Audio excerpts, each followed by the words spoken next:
સુરતમાં પોલીસના self balancing સાયકલનું લોકાર્પણ કરવામાં આવ્યું છે। સુરતથી આ સમાચાર મળી રહ્યા છે। પોલીસના સેલ્ફ બેલેન્સિંગ સાયકલનું લોકાર્પણ કરવામાં આવ્યું છે। રાહુલ રાજ મોલ પાસેથી સેલ્ફ બેલેન્સિંગ સાયકલનું લોકાર્પણ કરવામાં આવ્યું છે।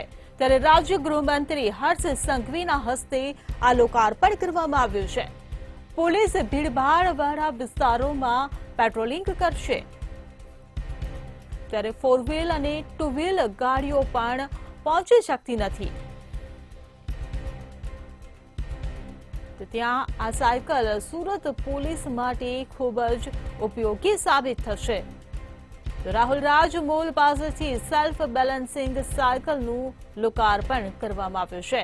રાજ્ય ગૃહમંત્રી હર્ષ સંઘવીના હસ્તે આ સાયકલનું લોકાર્પણ કરવામાં આવ્યું છે। તો પોલીસ ભીડભાડવાળા વિસ્તારોમાં હવે પેટ્રોલિંગ કરશે।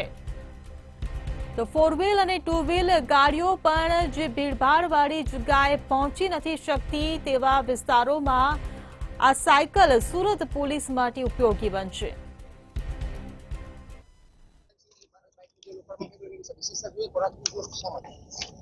આજે ફ્રીગો સેલ્ફ બેલેન્સિંગ ई बाइक 25 જેટલા અનાજ જો CSR એક્ટિવિટીમાં AMNS કંપની દ્વારા સુરત શહેર પોલીસના આપવામાં આવેલા છે।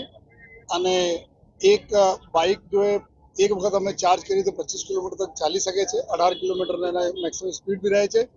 અને મુખ્ય પર્પસ આ બાઇકના છે કે એવા વિસ્તારો જ્યાં અમે ટ્રાફિકના પ્રોબ્લેમ વધારે રહેતી હોય અથવા એવા જ્યાં ફૂડ પેટ્રોલિંગ અમે જરૂરત રહેતી હોય આ વિસ્તારોમાં અમે એના ઉપયોગ કરવાના છીએ। એના માટે અલગ અમારી જો મહિલા અને જવાનોને અલગ ટ્રેનિંગ પણ આપવામાં આવેલી છે।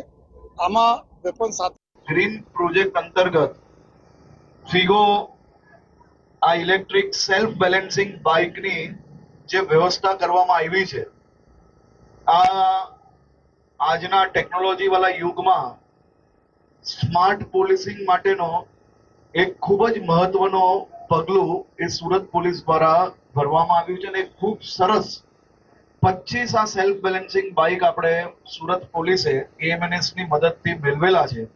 આપ જોઈ શકો છો કે જે વિસ્તારની અંદર ખાસ કરીને જે શોપિંગ એરિયા હોય, જે ટ્રાફિક હોય, જે માર્કેટ એરિયા હોય, જે રેગ્યુલર જ્યાં કાર્યક્રમો થતા હોય એવા એરિયામાં પોલીસે ગાડીમાં પહોંચવું એ ખૂબ સમય લાગતો હોય છે અને ટ્રાફિકમાં બી ક્યાંક ને ક્યાંક ગાડીઓ નીકાળવાની ખૂબ તકલીફ પડતી હોય છે।